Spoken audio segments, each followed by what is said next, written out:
के सत्र का पहला प्रश्न है, क्या शिक्षा के साथ बिजली पानी की फिजूल खर्ची से बचें नहीं सिखाना चाहिए? शिक्षा के साथ बच्चों के लिए ये सीख तो देना ही चाहिए। वैसे घर के बुजुर्ग तो हमेशा सीख देते ही रहते हैं और उसको बच्चे लोग सुनकर के वहाँ पर चिढ़ने लगते हैं। जैन धर्म में इसको अनर्थदंड कहा है। जहाँ बिना प्रयोजन के पाप का अर्जन होता है वह अनर्थदंड कहलाता है। बच्चों को ही क्या, सभी को ये सिखाना चाहिए, ध्यान देना चाहिए कि जब आवश्यकता ना हो तब बिजली, पंखे, टेलीविज़न और पानी भी बहता रहता है, उसको भी कहते हैं कि लोग जब कमरे में घुसते हैं तो स्विच ऑन करना तो जानते हैं, लेकिन जब कमरे को छोड़ते हैं तो बंद करना नहीं जानते। ये होना चाहिए, ये शिष्टाचार के अंतर्गत आता है कि हम जहाँ गए हैं वहाँ पर जैसी स्थिति थी उसको वैसा ही छोड़ करके बाहर लौटें। जो पानी का, बिजली का कम प्रयोग किया जाता है उससे हमारे भविष्य के लिए ही वो आगे सहकारी बनेंगे। ऐसी दृष्टि से हमको इनका कम से कम प्रयोग करना चाहिए।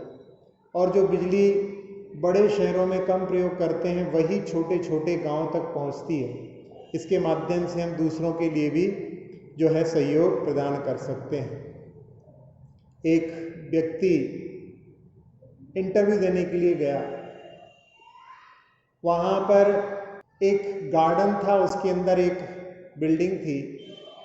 तो गार्डन में जो दरवाज़ा लगा हुआ था उसकी चटकनी बाहर निकली हुई थी, कोई निकले तो उसको चोट लग सकती थी। उसने उसको ठीक किया। आगे बढ़ने पर देखा कि पानी फर्श पर फैल रहा है, जो वहाँ पर पौधे लगे हुए थे उससे वो दूर है, तो उसने उसको उठा करके पौधों के पास कर दिया। थोड़ा आगे बढ़ा और वहाँ पर जो रात से लाइट जलाई गई थी, सुबह के 10 के बजने के बाद ही वो जल रही थी, उसने उस लाइट को बंद किया। पंखे भी बिना किसी के उपस्थिति के भी चल रहे थे, उसने पंखे भी बंद किए। और जो वेलकम की मैट थी वो भी अस्त व्यस्त थी, उसने उसको ठीक किया और वो ऊपर पहुंचा। वहाँ पर इंटरव्यू में उससे कुछ नहीं पूछा गया, उससे कहा कि हम केवल आपके एटीट्यूड की ही चेक यहाँ पर सीसीटीवी कैमरे से कर रहे थे और हमने देखा इतने सारे लोग यहाँ पर आए, लोगों ने उन चीज़ों पर ध्यान नहीं दिया जो हमारे एटीट्यूड पर निर्भर करती है। कहते भी हैं, attitude not the aptitude that determines your altitude. आपने कितनी पढ़ाई की है ये ज़्यादा महत्वपूर्ण नहीं है, आपका सोचने का नज़रिया कैसा है वो एटीट्यूड कहलाता है और वो ही आपकी ऊंचाई को निर्धारित करता है। तो इसके माध्यम से हमें अपने जीवन में जो अनर्थ दंड होता है उससे हमें बचने का प्रयास करना चाहिए। बिना प्रयोजन के हम पाप का अर्जन करते हैं और सामाजिक स्थिति से भी देखा जाए तो जिन चीज़ों से हमारी समाज सुदृढ़ होती है, सशक्त होती है, उन चीज़ों को हमको करना चाहिए। जिससे हमारा हानि होती है, हमारा जिसमें कि आगे भविष्य उज्जवल नहीं बनता है, उन चीज़ों से हमें दूर होने का प्रयास। अगला प्रश्न है, ऐसा क्यों होता है कि लोग बेटों को ही ज़्यादा चाहते हैं, बेटियों के बलिदान को नहीं गिना जाता? ये पितृसत्तात्मक समाज होने के कारण ऐसी मान्यता रहती है कि बेटों से ही वंश चलता है और उसके कारण उन्हीं के लिए लोग महत्व देते हैं, उन्हीं की इच्छा में लंबी लाइन भी लगा लेते हैं। लेकिन अब समय बदल रहा है, जब लोग शिक्षित हो रहे हैं तो उनके विचारों में भी परिवर्तन आ रहा है। अब बेटियों के लिए भी बेटों के समान सोचने वालों की भी संख्या बढ़ रही है। भले ही धीरे धीरे से हो, लेकिन ये समाज में परिवर्तन तो आ रहा है। और बेटियां जितना बलिदान करती हैं, जितना अपने माता पिता के लिए करती हैं, अब वो भी छिपा नहीं रहा है, बहुत सारे लोग जानते हैं और उसको वहाँ पर अपने जीवन में अमल भी करने लगे। एक माता पिता की 5 बेटियां थीं और पांचों बेटी की विवाह हो जाने पर माता पिता अकेले थे। उनके अकेलेपन को बेटियों के अलावा और कौन दूसरा जान सकता था। बड़ी बेटी की शादी एक डॉक्टर से हुई थी, उनकी एक पहले लड़की हुई और उसके बाद में एक लड़का हुआ, और उसने अपने माता पिता के अकेलेपन को दूर करने के लिए अपने लड़के को अपने माता पिता के पास में छोड़ दिया। उनके पति ने भी वहाँ पर उनके निर्णय का समर्थन किया। दोनों माता पिता अपने बच्चे के लिए रोते थे मन से, लेकिन उन्होंने अपने निर्णय को नहीं बदला। बाद में उनकी संतान लड़के के रूप में हो गई, लेकिन पहले तो उन्होंने जो बलिदान किया था वैसा बलिदान करने के लिए यदि कोई सोचे तो हो सकता है उसको कई जन्म लेना पड़ेंगे, तब जाकर के ऐसे बलिदान की भावना आ सकती है। तो इसके माध्यम से बेटियों का जो बलिदान है, उनके कर्तव्य के प्रति दृष्टि है, उसको नकारा नहीं जा सकता। बेटों से बढ़कर के भी बेटियां अपने माता पिता के लिए सहायता कर रही हैं। अब समाज में उनके प्रति भी दृष्टिकोण धीरे धीरे बदल रहा है। अगला प्रश्न है, प्रश्न पूछना स्वाध्याय में कौन कौन से दोष नहीं होने चाहिए। प्रश्न नाम का स्वाध्याय 5 प्रकार के स्वाध्याय में आता है, जिसमें संशय छेदाय निश्चय बलाधानाय पर प्रश्न इति प्रश्न, अपने जो संशय है उसको दूर करने के लिए और जो कुछ हम जानते हैं उसको दृढ़ करने के लिए जो पूछा जाता है, पूछ करके जो किया जाता है, वो प्रश्न नाम का स्वाध्याय कहलाता है। इसमें आचार्य अकलंक देव ने कौन कौन से दोषों से भी रहित होना चाहिए इसके बारे में कहा कि अपनी महानता प्रदर्शित करने के लिए प्रश्न नहीं पूछना चाहिए, दूसरों को नीचा दिखाने के लिए भी नहीं पूछना चाहिए, और दूसरों का उपहास करने के लिए या जिसके माध्यम से कलह उत्पन्न हो जाए ऐसे प्रश्न भी नहीं करने चाहिए। फिर किसके लिए करें अपन स्वाध्याय? 5 प्रकार के स्वाध्याय के लिए, कि इसके माध्यम से प्रज्ञा का अतिशय उत्पन्न होता है, यानी बुद्धि का विकास होता है। इसके माध्यम से परिणामों में निर्मलता आती है। इससे प्रवचन की स्थिति बनती है, जो भगवान की वाणी निश्रित हुई जो शास्त्रों में गुम्फित है उसकी आगे आगे गति बनती है। इसलिए प्रवचन की स्थिति भी इसके माध्यम से बनती है, और इसके माध्यम से परम संवेग की भी प्राप्ति होती है, तप की वृद्धि होती है, और निर्मल चरित्र की प्राप्ति के लिए भी स्वाध्याय करना चाहिए, किया जाता है। आचार्य श्री का जब बचपन में विद्याधर थे तब मौंजी बंधन हुआ था। वो प्रक्रिया क्या है? प्रक्रिया के बारे में जो संस्कार गृहस्थ में जब छोटे बच्चे रहते हैं उनके लिए जो दिए जाते हैं, इसका वर्णन आदि पुराण में आचार्य जिनसेन स्वामी ने किया है। उसमें जब 8वें वर्ष में बच्चा पहुंच जाए तब उस समय में उपनीत या यज्ञोपवीत नाम का संस्कार किया जाता है। उसमें केस का मुंडन करा करके और व्रतों का बंधन, उसको अनुव्रत आदि दिला करके, और मौंजी बंधन की क्रियाएं होती हैं। इसमें सबसे पहले भगवान की पूजा करवाई जाती है, और उसके बाद में उसके कमर में मूंज की रस्सी बांधी जाती है, इसी को मौंजी बंधन कहते हैं।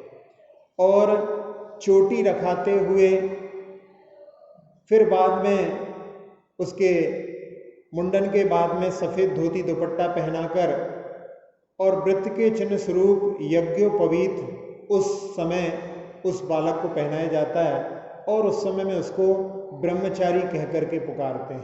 राजपुत्र को छोड़ करके बाकी सभी के लिए भिक्षा वृत्ति के साथ में निर्वाह करने के लिए कहा गया है, और भिक्षा के अनुभाग को अरहंत भगवान को समर्पित करके बाकी के भोजन से वो अपने उदर की पूर्ति करते हैं।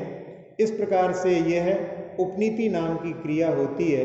इसका वहाँ पर जब विद्याधर के लिए हुआ था उस समय में उनके पिता ने मना कर दिया था, मल्लप्पा जी ने, लेकिन विद्याधर वहाँ पर उसके लिए स्वयं आगे जाकर के बैठ गए थे। इस प्रकार से उन्होंने अपनी उस क्रिया के लिए क्या उत्साह दिखाया था, ये हम इसके माध्यम से जान सकते हैं। अगला प्रश्न है, पुण्य के क्या क्या फल होते हैं? आचार्य वीरसेन स्वामी ने धवला में कहा है, काणी पुण्य फलाणी, पुण्य के फल क्या होते हैं? उन्होंने प्राकृत भाषा में उसमें लिखा, तिथ्यर गणहर ऋषि चक्रवर्ती बलदेव वासुदेव सुर विद्याहर रिद्धियो, यानी तीर्थंकर गणधर पद, फिर ऋषियों, चक्रवर्ती बलदेव वासुदेव, देवों की और विद्याधरों की रिद्धियों की प्राप्ति होना, ये पुण्य के फल होते हैं। अगला प्रश्न है, दो प्रकार के जन्म और दो प्रकार के मरण कौन कौन से होते हैं? जिनसेन स्वामी ने आदि पुराण में इसका वर्णन किया है कि जीवों का जन्म दो प्रकार का होता है। एक तो उनके शरीर का जन्म होता है, और दूसरी बार जब वो संस्कारों को ग्रहण करते हैं तब उनका दूसरा जन्म होता है, जिसके माध्यम से उनको द्विज भी कहा जाता है। और मरण भी इसी प्रकार से दो प्रकार का होता है। एक शरीर का जब छूटना होता है वो शरीर मरण कहलाता है, और जब व्यक्ति पापों का परित्याग करता है तो उन पाप कुसंस्कारों का जो मरण होता है वो दूसरे प्रकार का मरण कहलाता है। अगला प्रश्न है, औदारिक काययोग तथा काययोग का उत्कृष्ट काल कितना होता है? त्रस्त जीवों में वहाँ पर जो योग होता है वो अंतर्मुहूर्त से ज़्यादा नहीं रहता, उसमें परिवर्तन हो जाता है, क्योंकि उनके पास में परिवर्तन के लिए वहाँ पर स्थान रहता है, क्योंकि उनके पास में वचन योग, यदि संगी होते हैं तो मन योग भी होता है। इस प्रकार से उनके योगों में परिवर्तन होता रहता है। लेकिन एक इंद्रिय जीव जो होते हैं उनमें केवल काययोग होता है, और उसमें औदारिक काययोग का उत्कृष्ट काल कुछ कम 22,000 वर्ष है। ये पृथ्वी का एक जीवों में इतना समय तक उनका काययोग बन जाता है। और यदि अपन देखा जाए कि उसी में बार बार यदि उत्पन्न होते रहें तो उस काययोग की वहाँ पर अनंत काल भी उत्कृष्ट स्थिति हो सकती है, क्योंकि उनमें कोई दूसरा योग पाया नहीं जाता है। केवल काययोग के अलावा अन्य योग अंतर्मुहूर्त में अधिक नहीं रह सकते हैं, लेकिन काययोग बहुत समय तक रह सकता है, इसलिए ऐसी स्थिति बनती है। अगला प्रश्न है, त्रियंचों में जन्म के कितने समय बाद सम्यक दर्शन हो सकता है?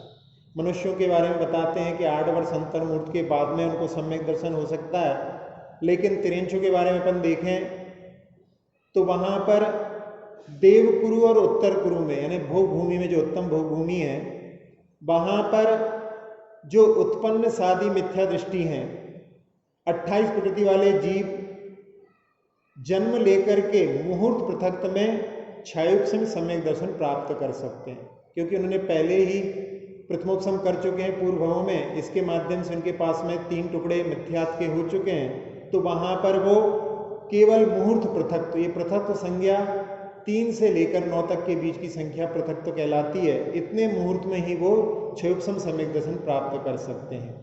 कर्म भूमि के जो त्रियंच हैं वो 2 माह में गर्भ में रह करके और जन्म लेकर के पृथक मुहूर्त में वहाँ पर सम्यक्त भी और साथ साथ में संयमा सेम को भी प्राप्त कर सकते हैं।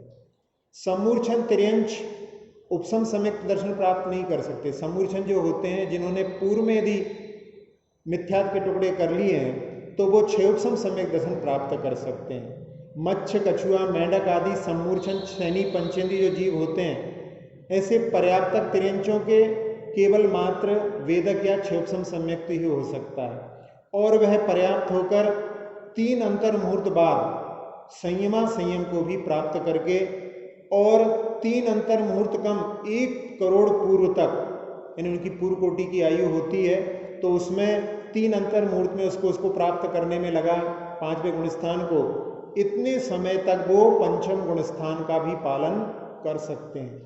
यह त्रियंच गतियों में पंचम गुण स्थान के उत्कृष्ट काल का प्रमाण है। धवला की पुस्तक 6 में गर्भज तिर्यंच जन्म के बहुत दिवस पृथक बाद, यानी बहुत सारे दिवस पृथक पृथक में यहाँ पर 3 से 9 की संख्या है, लेकिन बहुत लगाया है तो इसमें ज़्यादा भी हो सकते हैं। उसके बाद में प्रथम सम्यक्त प्राप्त कर सकते हैं, परंतु 7-8 दिन के बाद नहीं, यानी उसमें बहुत लगाया है तो वो उससे ज़्यादा में ही वो वहाँ पर सम्यक दर्शन प्राप्त कर सकते हैं, उसके पहले वो प्राप्त नहीं कर सकते। अगला प्रश्न है, द्वितीयोपसम सम्यक्त्वी जीव क्या नियम से श्रेणी पर आरोहण करते हैं?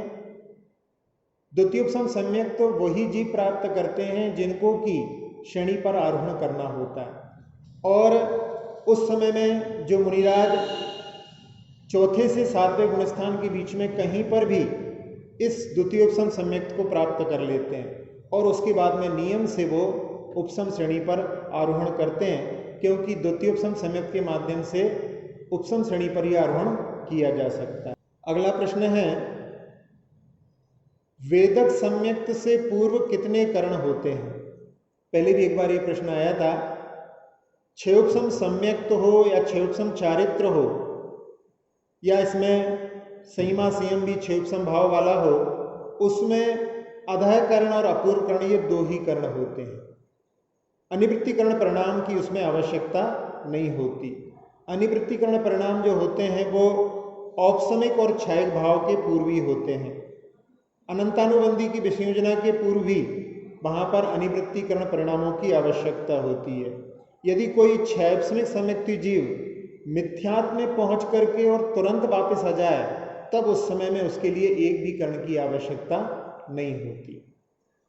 अगला प्रश्न है, अध्ययन संबंधी बालक के लिए क्या संस्कार देना चाहिए?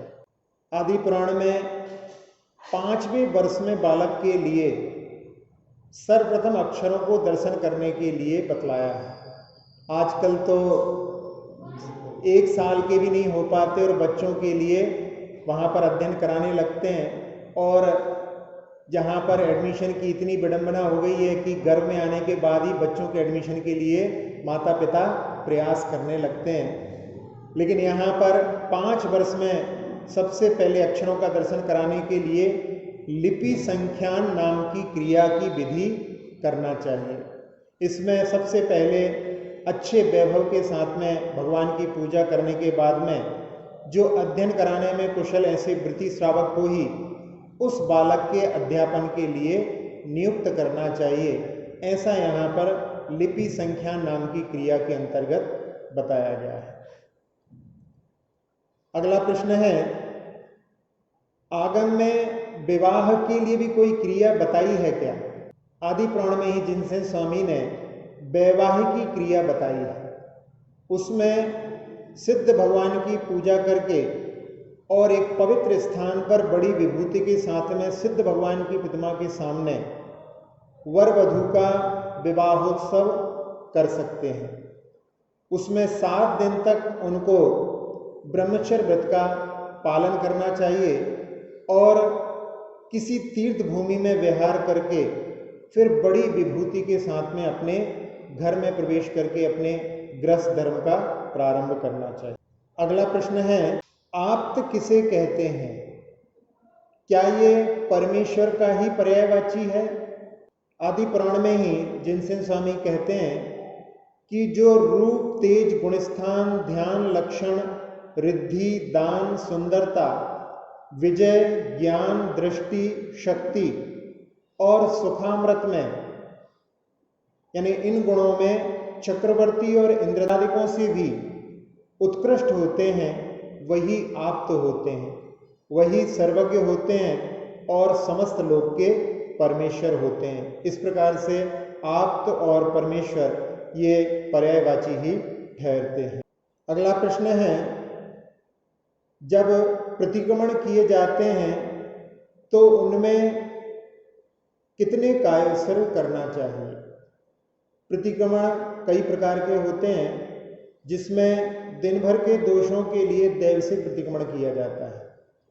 उसमें 108 स्वाच्छोश्वास में, वहाँ पर जब हम स्वाच्छोश्वास में कायोत्सर्ग करते हैं तो उसमें आती हुई सांसों में नमो रिहंताणम, जाती हुई सांसों में नमो सिद्धाणम, फिर आती हुई सांसों में नमो आर्याणम, जाती हुई सांसों में नमो अध्यायणम, फिर आती हुई सांसों में नमो लोए और जाती हुई सांसों में सव्वसाहुणम। इस प्रकार से 3 श्वासोच्छ्वास में एक कायोत्सर्ग। तो 108 श्वासोच्छ्वास में यहाँ पर 36 जो है कायोत्सर्ग हो जाएंगे, ये दैवसिक प्रतिक्रमण में। फिर रात्रि प्रतिक्रमण जो होता है उसमें वहाँ पर 54 श्वासोच्छ्वास में यानी 18 बार कायोत्सर्ग उसके लिए बताया गया है। जो पाक्षिक प्रतिक्रमण होता है उसमें 300 श्वासोच्छ्वास में, यानी उसके लिए समझ सकते हैं कि एक माला उस समय में अपने मोकार मंत्र की कायोत्सर्ग के साथ में करना चाहिए। जो चातुर्मासिक प्रतिक्रमण होता है, जो अष्टानिका वाली जो पड़ती है चतुर्दशी, उसमें जो किया जाता है उसके लिए वहाँ पर चातुर्मासिक प्रतिक्रमण होता है, उसमें 400 श्वासोच्छ्वास में वहाँ पर करना चाहिए। तो इसके लिए अपन देखें, एक माला और साथ साथ में 36 बार और जो है कायोत्सर्ग करके ये हो जाएगा। फिर इसके बाद में जो वार्षिक होता है, जो दिवाली के समय में किया जाता है, उस प्रतिक्रमण में 500 श्वासोच्छ्वास में, यानी उसमें भी एक माला और 72 बार और कायोत्सर्ग करके इसकी अपन जो है पूर्ति कर सकते हैं। अगला प्रश्न है, प्रति सूर्य कौन थे? प्रति सूर्य ये सती अंजना के मामा थे। जब सती अंजना अपनी सखी के साथ में एक गुफा में वहाँ पर अपने जब पुत्र को उत्पन्न करती है, जिसका नाम आगे चल कर के हनुमान रखा गया, और जब उसका जन्म होता है तो उसके बाद में सती अंजना सोचती है कि अपने मामा के घर में या अपने पिता के घर में यदि जन्म लेता तो कितना उत्सव होता, लेकिन यहाँ पर कोई भी उत्सव करने वाला नहीं है। तब उस समय उसकी जो सखी रहती है बसंतमाला, वो कहती है कि देखो यहाँ भी उत्सव हो रहा है। वहाँ पर हवा चल रही थी तो उस समय में बेलें हिल रही थी, तो कहती देखो ये बेलें नृत्य कर रही हैं, और यहाँ पर भंवरे जो है गुंजार कर रहे हैं, ये यहाँ पर संगीत बजा रहे हैं। इस प्रकार से उसको सांत्वना देने की कोशिश करती है, लेकिन वो वहाँ पर उसका रुदन रुकता नहीं है। और उसी समय में रात्रि के समय एक विद्याधर वहाँ से अपने विमान से जाता रहता है, और जैसे ही उस गुफा के पास से उसका विमान निकलता है, उसको रुदन की आवाज़ सुनाई देती है, और उस रुदन की आवाज़ को सुनकर के कि कोई स्त्री संकट में है, पीड़ा में है, वो अपने विमान को उस गुफा के पास में लाता है। जब वो विमान वहाँ पर आता है तो उससे भयभीत हो जाते हैं, और उस समय में वो वहाँ से पूछता है कि कोई परेशानी है क्या। तब उस समय में उसकी सखी बता देती है कि हम लोग यहाँ पर ऐसे रुके हुए हैं, उनको देख करके जान करके कि ये लोग अच्छे लोग हैं। फिर वो वहाँ पर उतर जाते हैं, और उस समय में जब पूरी घटना को वो बसंतमाला सखी सुनाती है, तो उस समय में जो प्रतिशूर राजा रहते हैं वो कहते हैं कि मैं इसको पहचान नहीं पाया, मैं बहुत दिनों के बाद मैंने इसको देखा, ये तो मेरी भांजी है।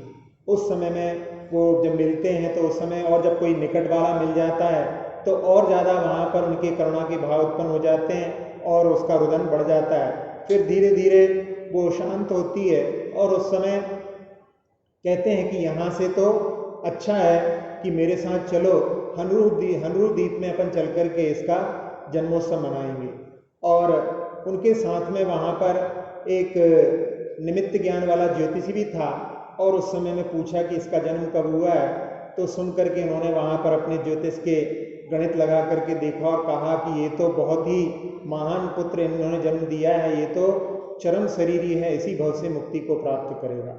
वो लोग बड़े हर्षित होते हैं, और उस विमान में बैठ करके जब जाने लगते हैं तो जो हाथ में गोद में जो पुत्र है वो हाथ से उछल करके और वहाँ पर नीचे गिर जाता है।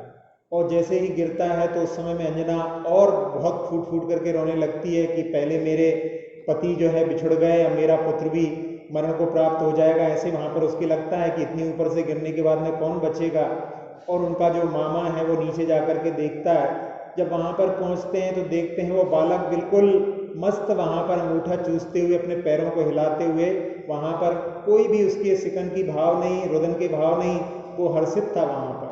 तो उस समय में अभी जो ज्योतिष ने कहा था कि ये चरम शरीरी है, वो सुनकर के बड़े ही निश्चय कर लेते हैं कि ये चरम शरीरी आगे चल कर के मुक्ति को प्राप्त करने वाला है। तो उसकी वहीं पर 3 परिक्रमा देते हैं और उसको वहाँ पर उसको द्रव्य निक्षेप की अपेक्षा से कि आगे मुक्ति को प्राप्त करने वाला है, उनके चरणों में नमन करते हैं और उसको लेकर के वो आते हैं। और उस समय में अंजना वहाँ पर बड़ी हर्षित हो जाती है। फिर बाद में हनरूह द्वीप में पहुँच करके उनके जन्म का उत्सव मनाया जाता है, इसीलिए उनका नाम वहाँ पर हनुमान रखा गया। वैसे उनका नाम श्रीशैल था।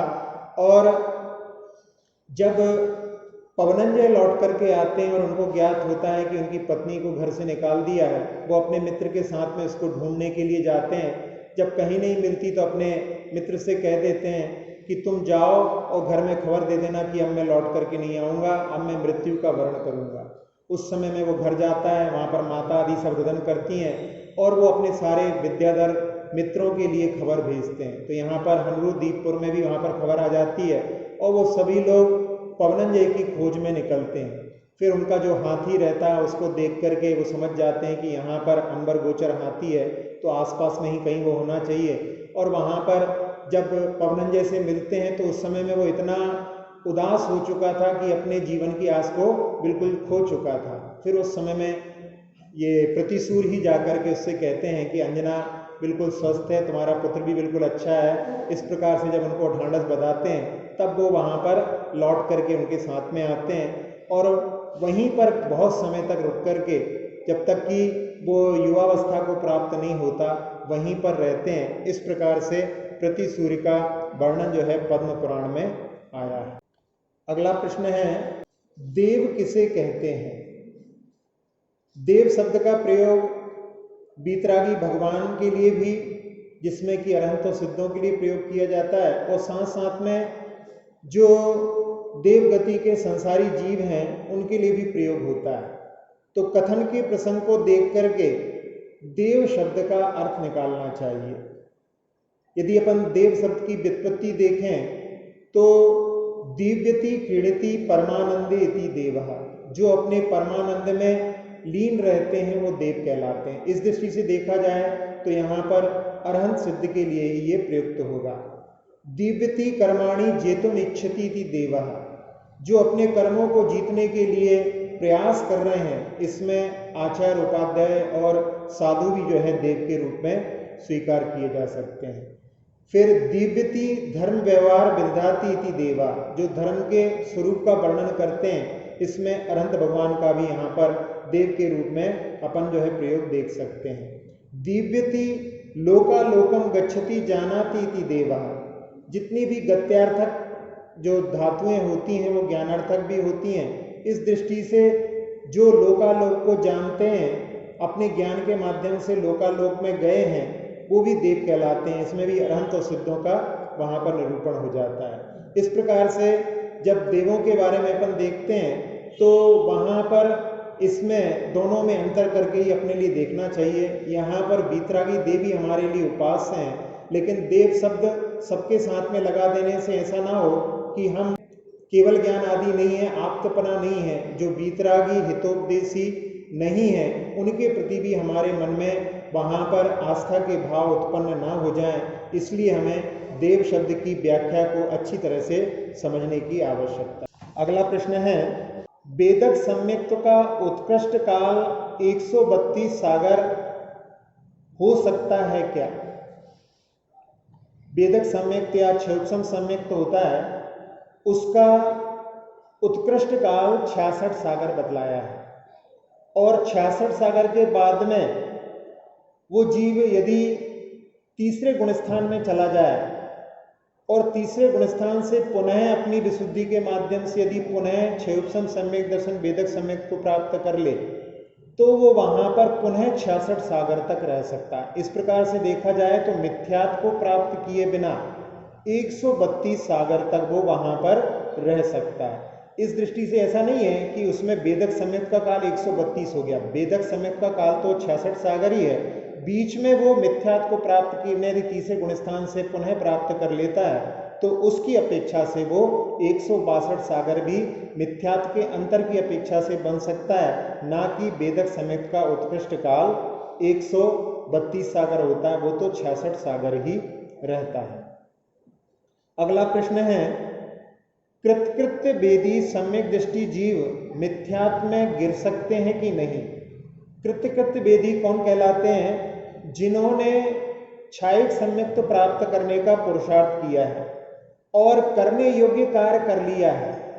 अब अपने आप ही वो क्षायिक सम्यक्त थोड़ी देर में बनने वाले हैं, लेकिन अभी जो सम्यक प्रकृति का अभी उदय चल रहा है और वो नष्ट होने वाला है अपने आप, तो उस समय में उसकी सम्यक प्रकृति का उदय है, इसलिए उसको वहां पर कृतकृत्य वेदी कहा जाता है। कृतकृत्य यानी करने योग्य कार्य जिन्होंने कर लिया है। अब अंतर मुहूर्त में नियम से सम्यक दृष्टि होने वाले हैं, इसलिए वहां पर उनका मिथ्यात्व गुणस्थान में गिरने का कोई प्रश्न ही नहीं उठता है, इसलिए वो आगे चल करके क्षायिक सम्यक्त प्राप्त करने वाले हैं, मिथ्यात्व को प्राप्त नहीं हो सकते। अगला प्रश्न है, सम्यक्त गुण और सम्यक्त प्रकृति में क्या अंतर है? सम्यक्त गुण यानी सम्यक दर्शन को ही सम्यक्त भी कहा जाता है, और यह आत्मा का गुण जो 7 तत्वों के सिद्धांत के माध्यम से उत्पन्न होता है, इसमें प्रशम, संवेग, अनुकंपा और आस्तिक्य गुणों की प्रधानता रहती है। और जो सम्यक प्रकृति है वो दर्शन मोहिनी के मिथ्यात्व के जब 3 टुकड़े होते हैं तो उसमें एक मिथ्यात्व, एक सम्यक मिथ्यात्व और एक सम्यक प्रकृति होती है। यह पुद्गल द्रव्य की अशुद्ध पर्याय है जो सम्यक्त में शिथिलता उत्पन्न करती है। इसके लिए कहा जाता है कि इसके माध्यम से चलमल अगाढ़ दोष लगते हैं, तो इन दोषों के कारण में वो सम्यक्त को नाश तो नहीं करती, लेकिन उसको शिथिलता प्रदान करती है।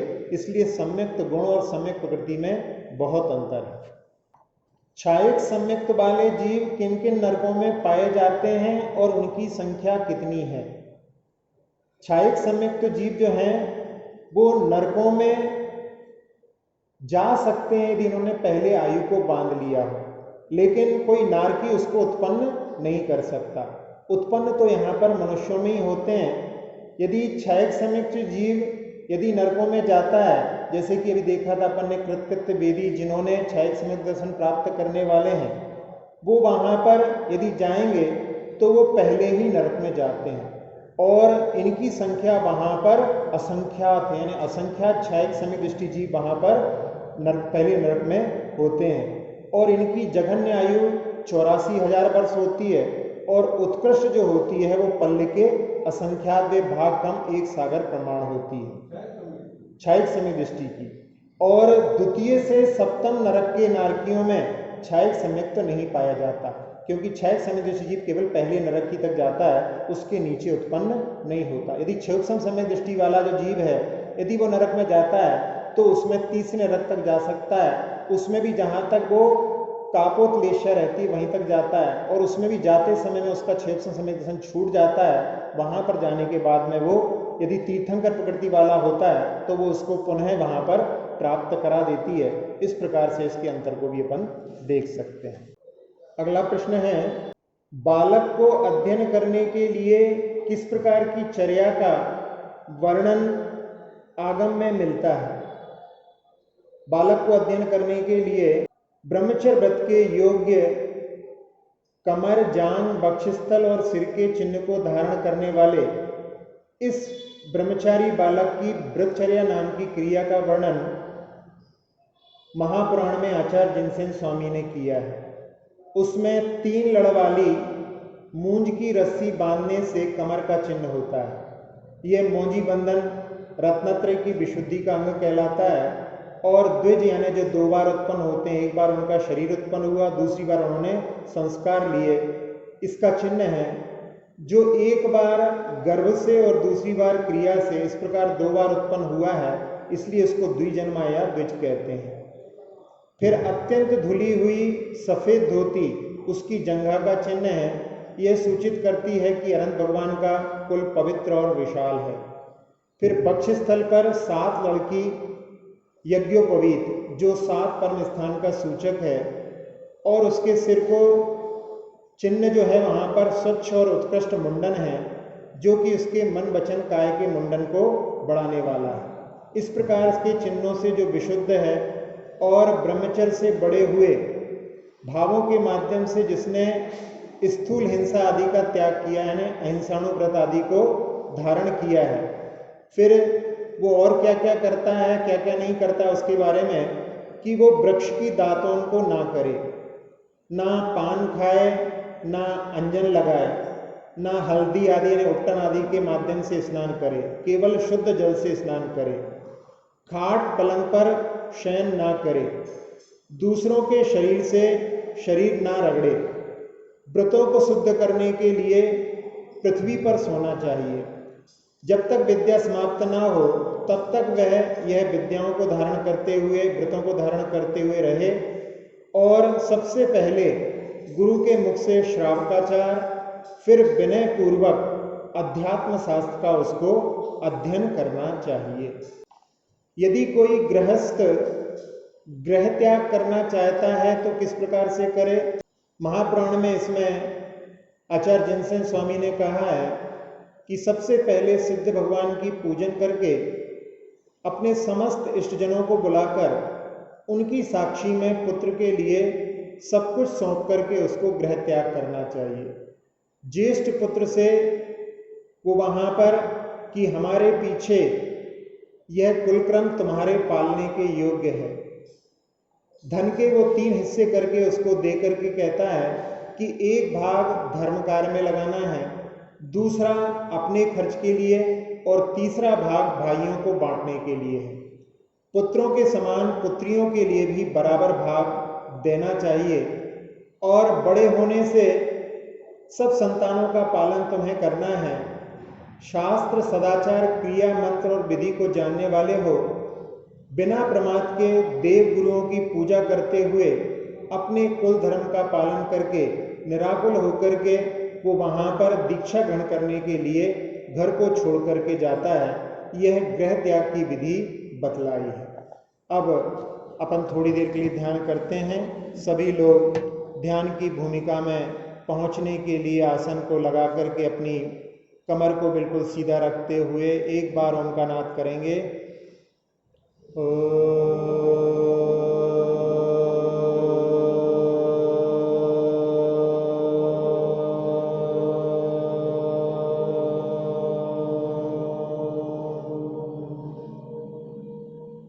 प्रणव मंत्र के माध्यम से मन पूरी तरह से शांत हो चुका है। अपने मन रूपी पंछी को उड़ान देते हुए पहुंचते हैं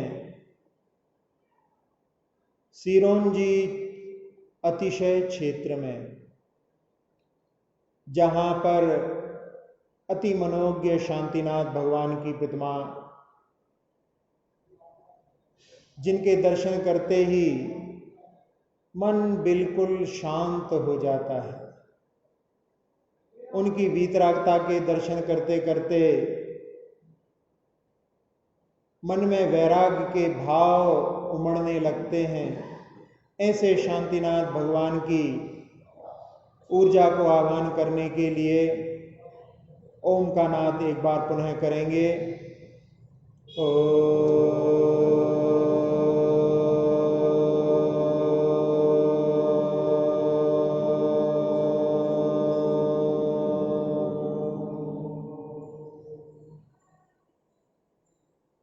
शांतिनाथ भगवान की ऊर्जा इस मंत्र के माध्यम से आपकी ओर बढ़ती चली आ रही है। उस ऊर्जा ने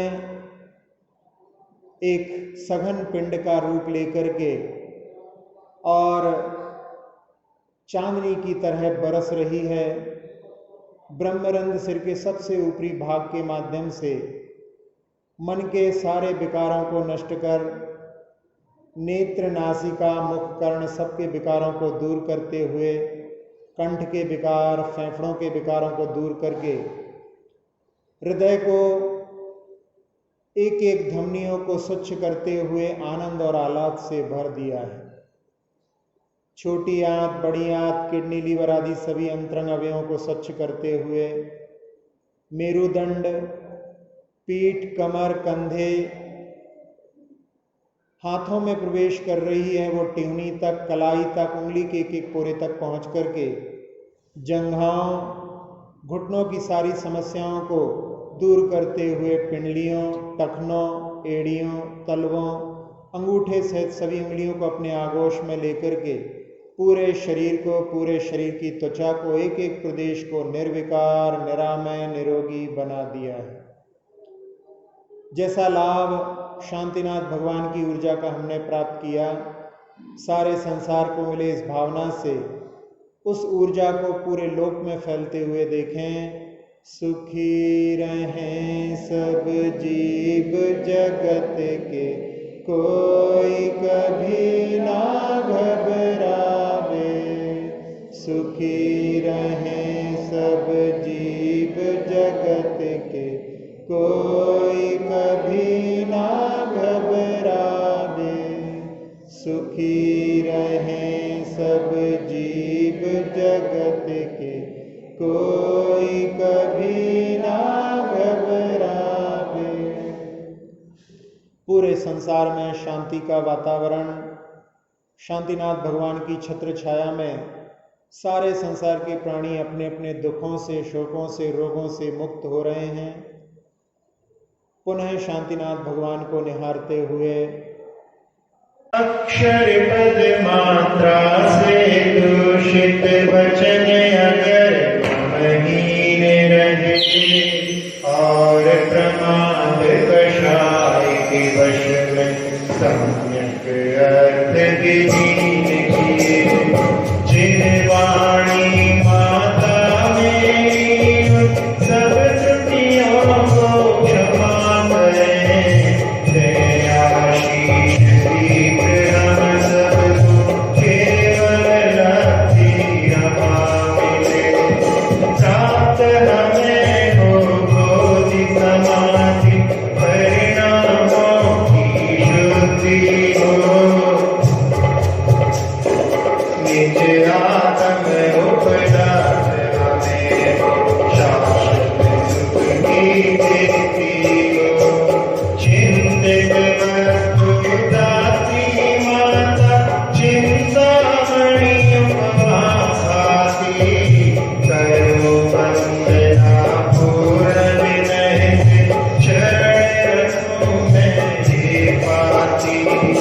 हर दिन वाणी स्तुति, तन की ममता का महामंत्र का जाप अब सभी जपे नवका।